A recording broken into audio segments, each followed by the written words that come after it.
Hey guys, welcome back to my channel. If you are new, welcome. So Diddy's fate is hanging by a thread with less than 24 hours left. And he's pulling out all the stops. We're about to break down the madness, okay? First off, he wants to speak to the judge first thing tomorrow. This will be the first time he has ever addressed the charges he was convicted of since, remember, he chose not to testify during his 8-week trial. So tomorrow, he is going all out. He even requested and was granted permission to wear regular street clothes instead of his jail jumpsuit. So a letter filed on his behalf read, "The sentencing proceeding holds significant importance for Mr. Combs. He wishes to appear before the court, address your honor, and allocute in the most dignified and respectful fashion possible. The requested order will facilitate that desire, as criminal defendants, like any other party appearing in court, are entitled to enter the courtroom with their heads held high." So Diddy's speech is critical because it could influence the judge's final decision on sentencing. So this is his time to shine. This is his one chance to put on a show. And since narcissists are dramatic, you can expect some forced tears, okay? He could not perform during the trial since he didn't testify. So now it's all or nothing. He's facing 20 years in prison, okay? So 10 years for each conviction. And the prosecution has recommended at least 11 years. They say Diddy deserves a substantial sentence because he remains unrepentant. So just this Tuesday, Judge Subramanian denied Diddy's request for a new trial. In his demand for acquittal, the judge said the prosecution presented overwhelming evidence of Diddy's guilt on the charges of transportation to engage in prostitution. The judge wrote the government proved its case many times over. That by itself might be enough to dispose of Combs' challenge, but the other factors don't do much to help Combs either. He keeps begging for a new trial and he keeps getting denied. This is not a changed man. Honestly, if I were the judge, I would grant him a new trial just to see the jury convict him on every count a second time, okay? And then he would be facing life. He must want life. Your Honor, let's do the trial again. Let's give him life because this guy is absurd. You know the saying, be careful what you ask for, Diddy. So earlier today, Diddy sent the judge a 4-page letter saying he's learned a lot since spending a year behind bars. I haven't read it yet, so we'll go through it together. And if he says anything ridiculous, you'll get my real-time reaction. So here's the letter. Dear Judge Subramanian, I hope this letter finds you well and in good health and spirits. Thank you for the opportunity to express my thoughts to you. First and foremost, I want to apologize and say how sincerely sorry I am for all the hurt and pain that I have caused others by my conduct. I take full responsibility and accountability for my past wrongs. This has been the hardest 2 years of my life, and I have no one to blame for my current reality and situation but myself. In my life, I have made many mistakes, but I am no longer running from them. I am so sorry for the hurt that I caused, but I understand that the mere words "I'm sorry" will never be good enough, as these words alone cannot erase the pain from the past. Over the past 13 months, I have had to look in the mirror like never before. My pain became my teacher. My sadness was my motivator. I have to admit, my downfall was rooted in my selfishness. The scene and images of me assaulting Cassie play over and over in my head daily. I literally lost my mind. I was dead wrong for putting my hands on the women that I love. Oh my gosh, please. I'm sorry for that and always will be. My domestic violence will always be a heavy burden that I will have to forever carry. The remorse, the sorrow, the regret, the disappointment, the shame. I honestly feel sorry for something that I could not forgive someone else for. If they put their hands on one of my daughters, This is why it is so hard for me to forgive myself. It is like a deep wound that leaves an ugly scar. Your Honor, I thought I was providing for Jane concerning her and her child, but after hearing her testimony, I realized that I hurt her. For this, I am deeply sorry. Get out of here. I lost my way. I got lost in my journey, lost in the drugs and the excess. My downfall was rooted in my selfishness. I have been humbled and broken to my core. Jail is designed to break you mentally, physically, and spiritually. Over the past year, there have been so many times that I wanted to give up. There have been some days I thought I would be better off dead. Yeah, okay, right. The old me died in jail, and a new version of me was reborn. Prison will change you or kill you. I choose to live. Ooh, he is putting on a show. Whoever wrote this, Tinny Garagos.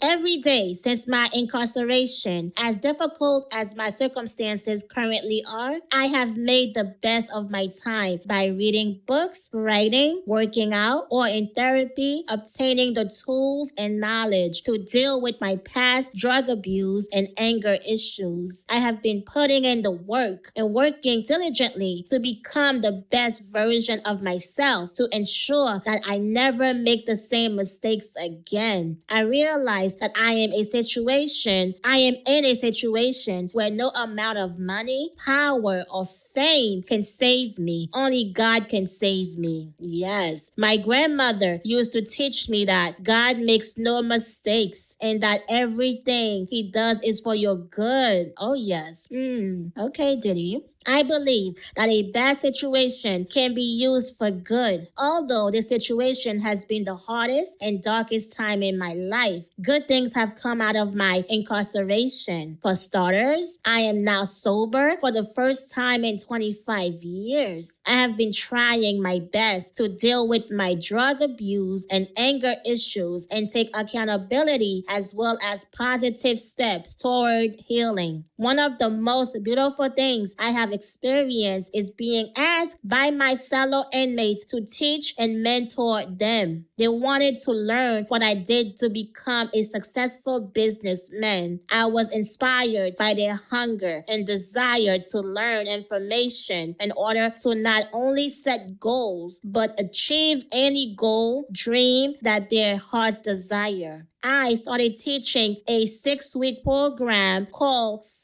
Free Game, titled given by my fellow inmates, which I was able to have approved and sanctioned by the Bureau of Prisons, BOB. I don't just teach about my success. I also teach about my mistakes and failures. It has truly been a blessing to do something positive in a negative situation. It has been beautiful to see the newfound hope in my fellow inmates' eyes. The most shocking thing was to see the unity and the peace this class has produced. As you're probably aware, jails and prisons are segregated places. However, in our class, we have Black, Spanish, white, and Asian all together in one room, learning and working together. We even have an interpreter for the Spanish-speaking inmates. The biggest miracle that I've seen with this class is all of the gangs, such as Bloods, Crips, MS-13s, Trinitarios, and 18th Streets in one room working together. I am also proud to say that since this class started, there have been no fights in our unit. This class has also helped me in my time of need and despair. Being able to do something good for others has also given me so much needed hope. God blessed me with this opportunity to help others, and I will continue to do so. I ask you for mercy today, not only for my sake, but for the sake of my children. God blessed me with 7 beautiful children, 3 sons and 4 daughters. Their names are Quincy, Justin, Christian, Chance, Jesse, Delilah, and the newest addition, a 2-year-old daughter, Love. Four of my children lost their mother, Kim Porter, as she tragically passed away in 2018. I am their only parent. I have failed my children as a father. My father was murdered when I was 3 years old, so I know firsthand what it is to not have a father. More than anything, I just want the opportunity to return home and be the father that they need and deserve. God also blessed me with the greatest mother in the world. My mother sacrificed her life and dreams to provide for me and my younger sister, Keisha. She worked 3 jobs to make sure we had a roof over our heads, clothes on our backs, and the best education. My mother is now 84 years old, and she recently had brain surgery. Despite her own health challenges, she attended my trial every day. I have always been her primary giver. It breaks my heart that I put myself in this situation, and for the first time, I am unable to be there for my mother when she needs me most. As I write you this letter, I am scared to death, scared to spend another second away from my mother and my children. I no longer care about the money or the fame. There is nothing more important to me than my family. I understand that one factor the court has to consider is deterrence. Deterrence for me and for others to ensure that no one follows in my footsteps and makes the same mistakes. For over a year, I have been locked in one room with 25 other incarcerated people, sharing the same one room. And in this room that I share, there are no windows. There is no natural clean air. There is no sunlight. And we all live in one room. We eat, sleep, use the toilet, take showers, and prepare meals all in the same room. The conditions that my actions have placed me in are inhumane. I don't tell you this for pity or sympathy. I'm simply sharing my truth and the truth of my fellow incarcerated people. We have no clean drinking water and we boil our drinking water. We all share one washing machine, which is broken. I am surrounded by drugs and live every day with the constant threat of being stabbed or losing my life. Again, I am not expecting pity or sympathy, but my time at MDC has changed me forever. Prior to being in jail, I took care of and was present for my family. Being in jail and because of my conduct, I lost the ability to care for my mother. I lost the ability to effectively raise and support my children. I have missed my 3 daughters' proms and graduations. I have missed taking one of my daughters to college. I have lost the freedom to teach my 2-year-old how to speak, dance, play, or be there to console her when she falls down or has a nightmare. I started from nothing and worked hard to earn everything I had. But because of my conduct, I have lost all of my businesses. I have lost my career. I lost the charter schools that I started, and I have destroyed my reputation and stained the reputation of those that work for me. I lost my being present with my family. Between all of my losses and lessons, I can state for a fact that I will never be in another criminal courtroom again. And I do not believe any other person will do anything similar from fear of similar punishment. If you give me a chance, I would like the opportunity to share my story with people to prevent at least one person from making the mistakes that I've made. I can't change the past, but I can change the future. I know that God put me here to transform me. Since incarceration, I have gone through a spiritual reset. I'm on a journey that will take time and hard work. I'm proud to say I'm working harder than I have ever have before. I'm committed to the journey of remaining a drug-free, non-violent, and peaceful person. I thank God that I'm stronger, wiser, clean, clear, and sober. God makes no mistakes. I realize this trial has received a tremendous amount of global press and your honor may be inclined to make an example out of me. I would ask your honor to make me an example of what a person can do if afforded a second chance. If you allow me to go home to my family, I promise I will not let you down and I will make you proud. Oh my goodness. Today, I humbly ask you for another chance. Another chance to be a better father, another chance to be a better son, another chance to be a better leader in my community, and another chance to live a better life. I am writing this not to gain any sympathy or pity. This experience is simply the truth of my existence and has changed my life forever. And I will never commit a crime again. Thank you for your time and consideration. Sean Combs. You hear this?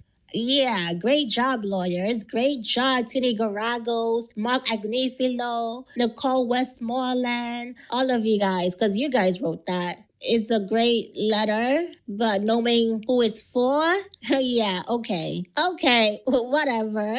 So on top of that, 50 Cent also sent the judge his own letter. Here's what he had to say, okay? Dear Judge Subramanian, I have had an ongoing dispute with Puffy for over 20 years. He is very dangerous. Multiple times I have feared for my life. I think you should consider the safety of the general public, Your Honor, before unleashing him upon them. There hasn't been enough time for him to reform or make any adjustments, despite his trying to teach a class in there. As you already aware, the government has spent the maximum amount of money on deploying federal agencies, which appear to be an army, and 2 locations simultaneously. Later, his son, who's dealing with his own rape allegations, claimed that the feds had hit the wrong house. Anyway, Diddy's only going to return to hiring more male sex workers and keeping most of the baby oil away from the general public. And babies need it. My Netflix documentary on this scandalous subject is coming soon. The king of trolling. Yeah, he didn't really send it. He just put it online. Yeah, he's trolling. Now, which victims will show up in court tomorrow? So far, Mia, Diddy's former assistant, has confirmed she'll be there to read her victim statement. I wonder if Deontay Nash, Cassie's stylist, will appear. You know, he just filed a lawsuit against Diddy, accusing him of sexual battery and human trafficking. According to the lawsuit, Diddy subjected him to a decade of sexual and physical assault, sexual and verbal harassment, trafficking, degradation, and humiliation, threats to his life and well-being, stalking, control, and psychological manipulation. The filing details disturbing incidents, including a party in 2013 or 2014 where Diddy allegedly exposed himself to Deontay in front of staff. It also claims Diddy repeatedly groped his body in a sexual way without consent, made constant unwanted sexual comments, and fixated on Deontay's sexuality, bringing it up in front of friends and colleagues. His lawyers say this left Deontay feeling objectified and unsafe. It gets worse. The lawsuit alleges Diddy was violent at times and told Deontay that he only lived because Diddy allowed it. He allegedly used power, intimidation, and threats to keep Deontay under control. Even after leaving his employment, Deontay says the threats have continued and he still fears for his safety. But here's what puzzles me. Why didn't Deontay bring this up during Diddy's trial? That testimony could have added years to Diddy's sentence, right? When Diddy's attorney asked him if he planned to sue, Deontay said, "No, I'm focused on getting out of here." When asked if he had lawyers to pursue legal action, he replied that he only had them for protection. Yet now, here he is filing a civil lawsuit asking for punitive damages and compensatory and requesting a jury trial. He wants a jury trial. Oh my gosh, what a mess. Oh, I almost forgot. Gina Hahn wrote another letter to the judge. The bail letter wasn't enough, apparently. I can't stand women like her, choosing money over dignity. So, in her letter, she claims prosecutors pressured her into being labeled victim 3 in the indictment. She says she sat down with them 3 times, answered all their questions, and handed over photos, videos, and text messages. According to her, she told prosecutors she was not a Diddy victim. She was never trafficked or forced into prostitution, but they kept insisting she was. Gina says she would have testified to tell her truth if she had been called to the witness stand. But she was scheduled to testify, but when the time came, she ghosted. That liar went ghost. She a freaking liar. Honestly, I hope the money was worth it, Gina, because Diddy is not going to marry you. He will not marry you. You are a punching bag. You sold your soul. You have a price, a cheap freaking price, okay? You were purchased. You were purchased. People don't respect people like that.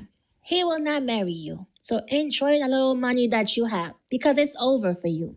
Okay? He is not going to marry you. You will never be the main beard. Okay?